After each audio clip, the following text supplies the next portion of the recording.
Welcome back to another 10 questions with Jamie, round two.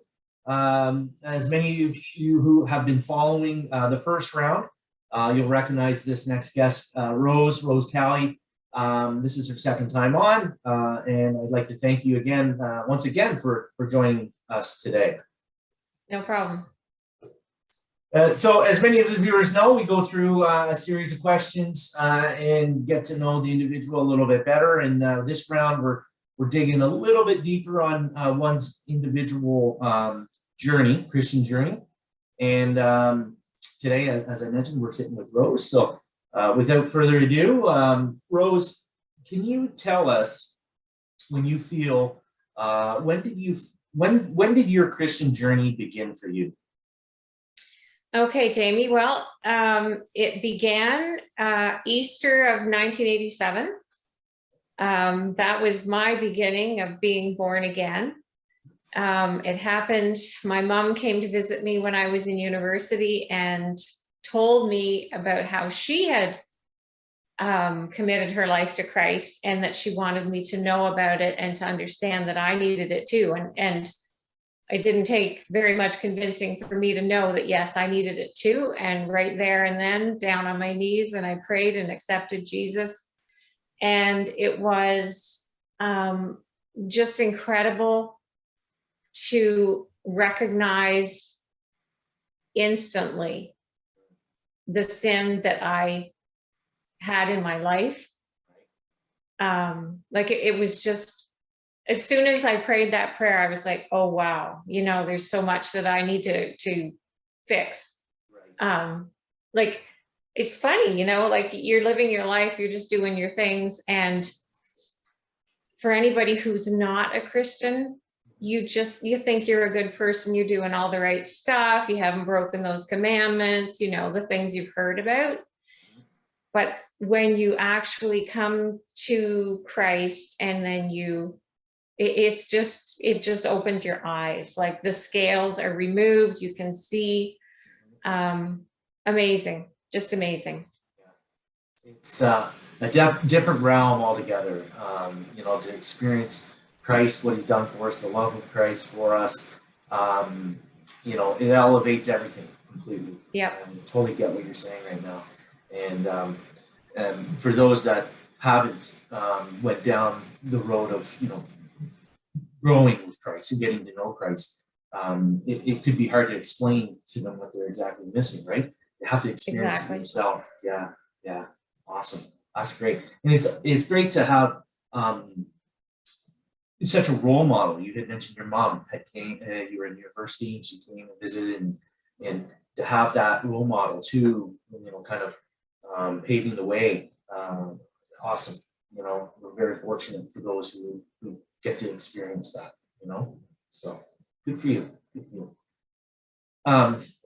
Now, Rose, the second question here, when and where did you meet Jesus? Okay, well, again, it was in London, Ontario, on the campus of the University of Western Ontario. I was in my final year of university, and in my apartment, Oswald Hall, which was one of the apartments owned by the university and then rented out to people. And the interesting thing is, like, you just can't script these things. God wanted me there. I put my name in. I didn't have a place to live for my final year, so I applied, and I got a phone call that said, hey, you've got an apartment, but it's a 2-bedroom, and I couldn't afford a 2-bedroom. Right. And I was going to turn it down. And they said, oh, hang on a second. We have a girl here who said if this happened to happen, they'd be willing to, you know, room with somebody totally unknown. Yep. And God had that all planned. She was a Christian girl, so I lived with her all that year. He was setting the foundation, laying the steps without my knowing it, of course. And it all culminated at just right at the end of the school year with my mom coming. And I actually had the privilege of being baptized with my mom and another sister. Yeah. After all that, it was just amazing. No, that's quite the journey, and quite the start to the journey too. And it's great. It's great to hear these. And the great thing about these, this Q&A is, these aren't everyday questions that you kind of usually have with people. And when you really ask the questions, you get to really know or get to know someone's journey a little bit better than you would just kind of arbitrarily passing by, or and so it's really neat to hear everybody's that comes on here, their journeys. And I'm really interested in hearing this next round from the people that had previously done the first round, because it's just so exciting to hear people's journey, and yours for sure. Yeah, thanks. Rose, in your opinion, what would you say is the most memorable event of your Christian journey? The most memorable event, without a doubt, was seeing my husband Paul come to know Jesus. It was another one of those things that you just couldn't write the script for. God was in it from the beginning. I was with a Bible study group. We fasted and prayed for our unsaved loved ones. He didn't know what I was doing or why I was doing it. But he decided he'd join me in it and not eat for 2 days, same as me. He was already on the path of salvation before we finished it. It's just incredible. And it's made such a difference for our marriage, having a godly husband and a godly father of our children. Like it just made a total difference in our whole lives. Now, let me ask you, so your experience, your initial, I guess, experience started around 1987. Now, how much time had elapsed from when Paul and you did the fast and a road to salvation, as you said? Well, to my shame, at the first big test of my Christian walk was one that I failed. And so I was born again in 1987, but it wasn't until 1995 that I really started to live it. Yep. I started attending this Bible study, and it was February of 1996 that we decided, it's a new year, let's do something different. We've never done before. Let's declare this fast, because every one of us at that Bible study had people in our lives who needed to know the Lord, and they've been praying for them for a long time, and no sign of any movement there. Right. So they declared this fast, and my husband was the person who came to know the Lord from that directly. The only one. Yeah. Well, that was his time, and Yep. we've all been, everyone that knows Paul has certainly seen the fruits of that. So that's awesome. And from 87 to 95, I mean, I'm sure that's not uncommon. We get guided on the direction, and it just sometimes veer off that path. I think it's a very common thing to do, but certainly now, seeing the fruit from all that from 1987, it's certainly really starting to blossom, I bet, right? So good for you, and good for Paul. And it's again, really nice to see people's stories, and especially the beginning of their stories, and what their life was like, and how they've kind of came to know God and Christ, and then continued that journey, right? So that's excellent. Yeah. Speaking of Christian journey, Rose, what do you find as one of the most difficult things to do in your Christian journey? Definitely the prayer. There are so many competing voices in my head every time I try to pray. If you try to pray in bed, you often fall asleep. Mhm. I've discovered that.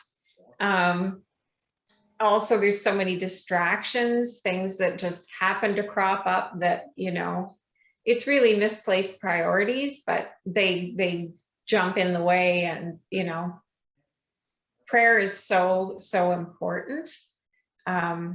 It opens the gates of heaven, and like people praying for their grandkids and praying for their children, like that's why they come to know the Lord. It really opens those doors. I'm a byproduct of grandparents praying, because for many years, Yeah. they may have been, my family and then my grandparents were definitely the only ones praying for me. And it was those times when I wasn't even aware of what was going on in the background that really helped me when I was a little older in life, right? And Yeah. really guided me in the darkness when I really needed it. And so Yeah. I spoke with a men's group, the church's men's group, a few Saturdays ago, and I had mentioned that, grandparents out there, continue to pray, even if you think that they're not listening or if they aren't appreciative of it. It will bear fruit in its time, and Yeah. I can attest to that. And it's wonderful. Today's busy world, it doesn't take much to throw us off. It's just hustle and bustle of the reality of most people's lives, right? And so, I sometimes, me personally, if I don't say this is my prayer time, nothing supersedes it. It's easy to, okay, I'll get to that later. Let me just do this quick, and next thing you know, time is gone, the day is gone, and on to a new day, right? So, yeah, Exactly. that can be difficult. Can you share, Rose, can you share a time in your life when you felt the Holy Spirit working in your life? Absolutely. In 1995, 96, when I had come back to the Lord and everything was just so new and fresh and wonderful, I was literally devouring the word, reading chapters at a time, because I just had such a hunger, and I had a lot of time to catch up that I had missed. Trusting him in everything, and it was just as natural as breathing. The fasting with my Bible study group was such a time of growth and challenge, and just a wonderful time, sensing the Spirit working, and seeing him coming to Bible study afterwards and saying, could somebody be saved and not know it? Trying to figure out what was going on. And I knew finally,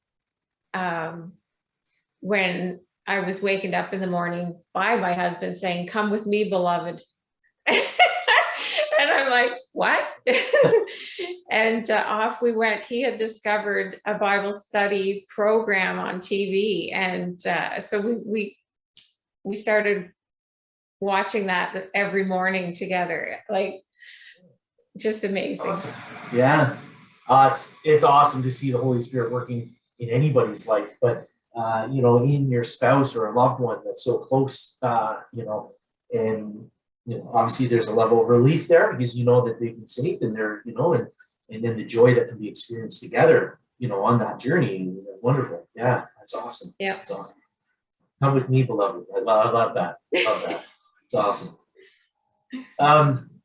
So I'm interested in this, Rose, from everyone that sits on for the round 2 questions is, in a conversation with someone who has never heard of God, what would you say about your experience with them, to them? What would you tell them?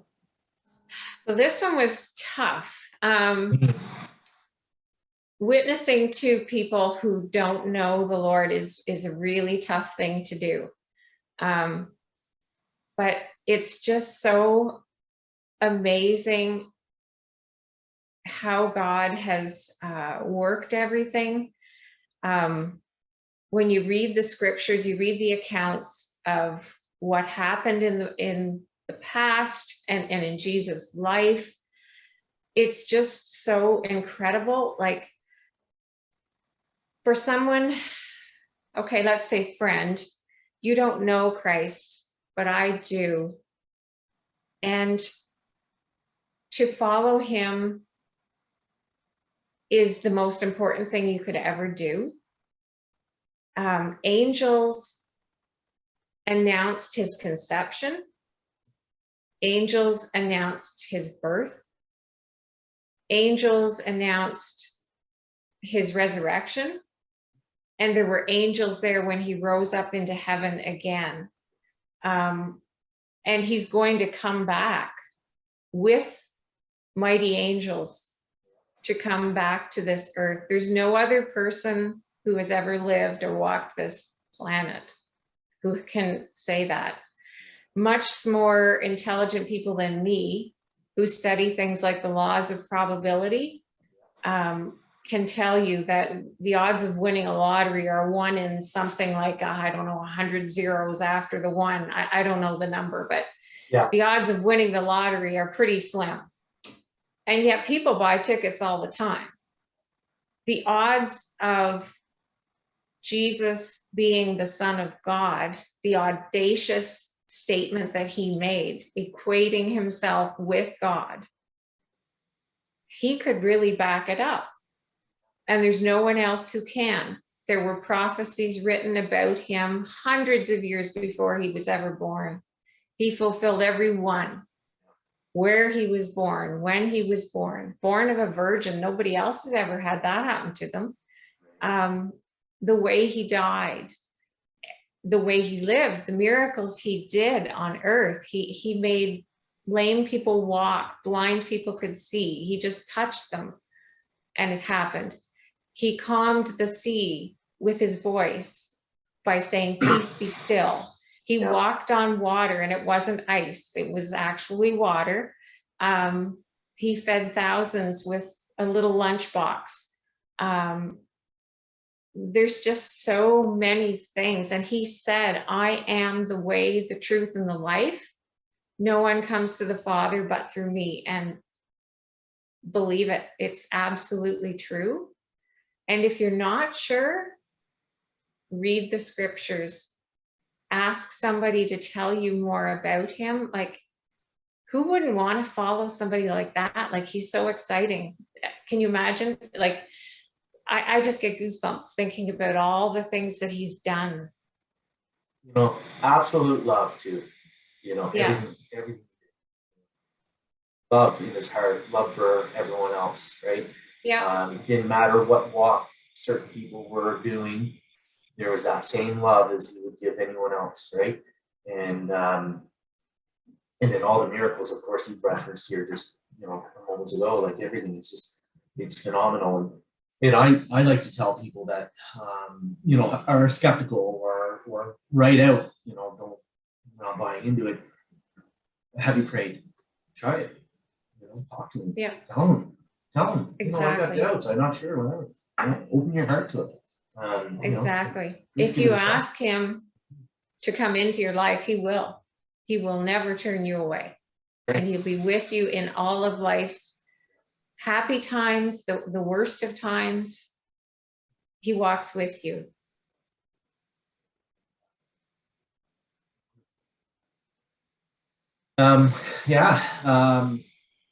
It's not easy sometimes for sure, but yeah, you know, and all we do is be a light and try to encourage those to connect with God, and that's all we can really do, and just always be ready for that. So yeah. Now, for you, Rose, on a personal level, what would you say one of your greatest strengths are, and what would you say one of your greatest weaknesses are when it comes to your Christian journey? I guess my greatest strength is childlike faith. I believe God can do anything, absolutely anything. Doesn't matter what it is, he can do it. He's proven it so many times, like throughout the scriptures, all the things that he's done that are just so amazing. Right. And he still does them today. Yeah. And I guess my greatest weakness is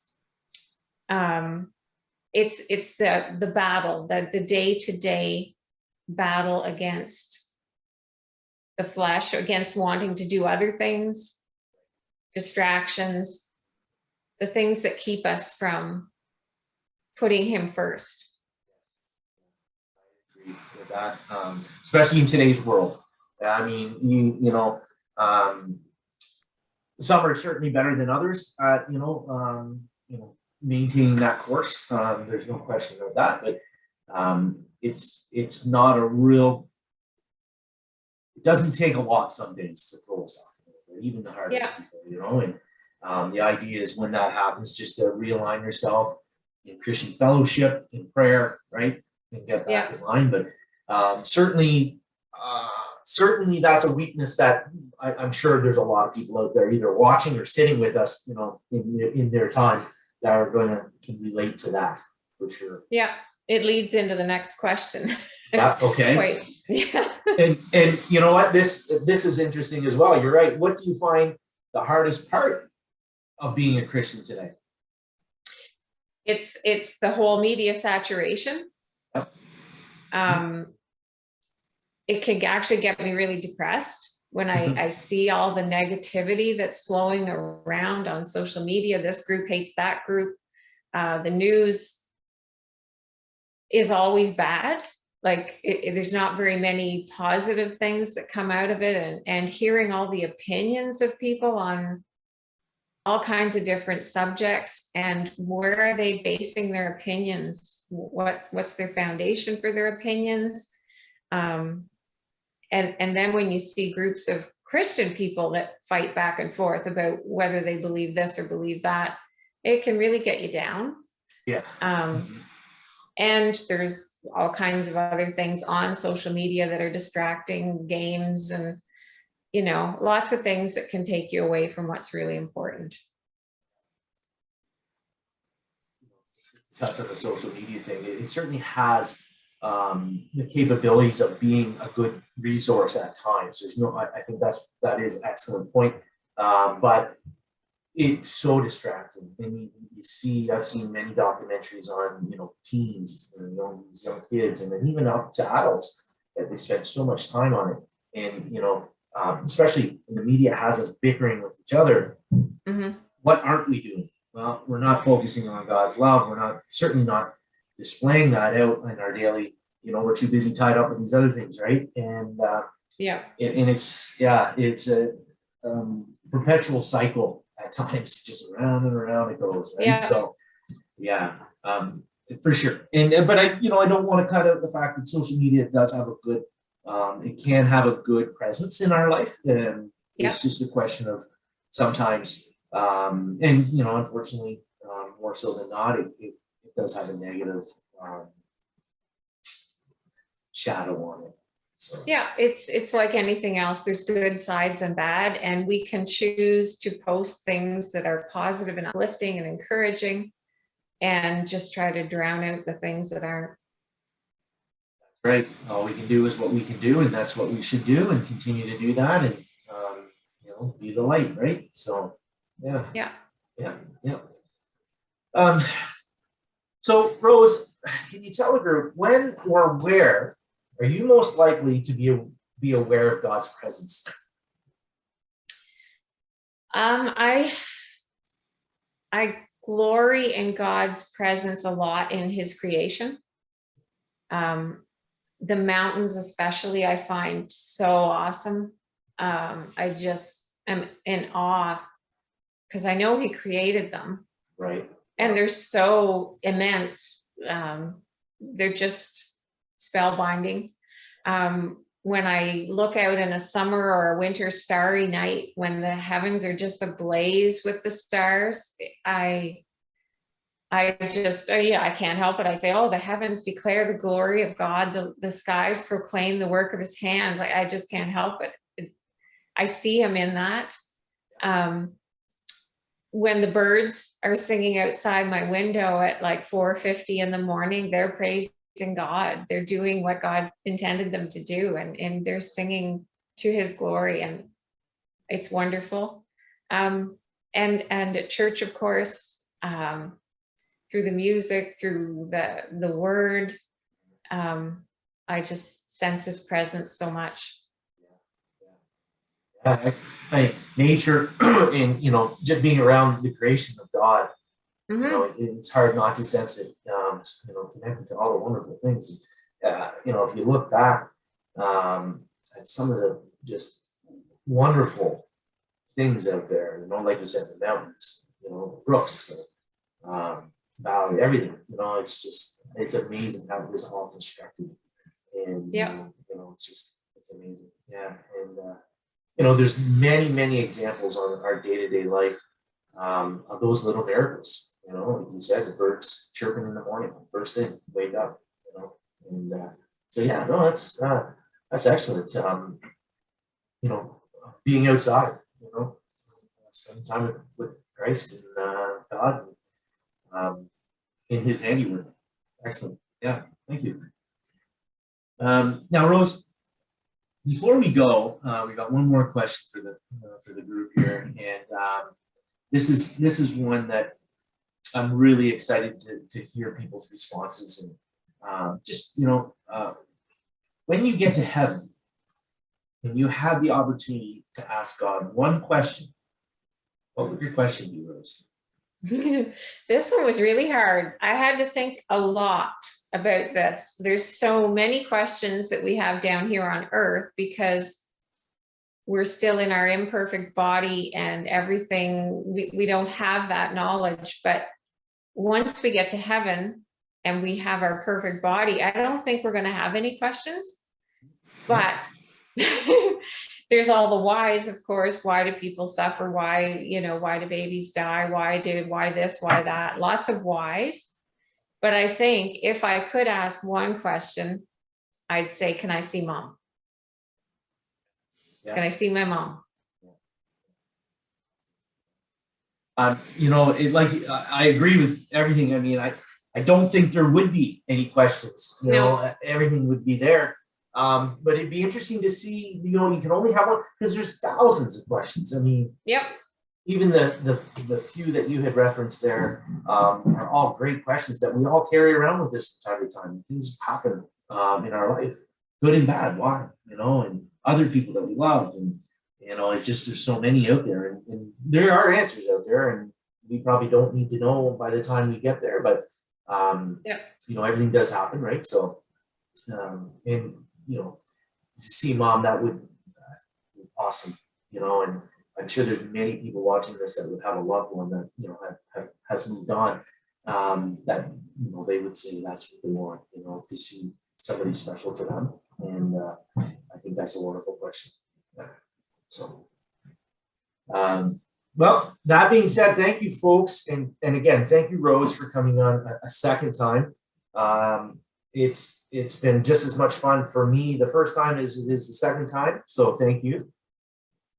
I just hope that God's glorified in it. And if there are any people out there listening who don't know Christ yet as their Savior, that maybe they want to.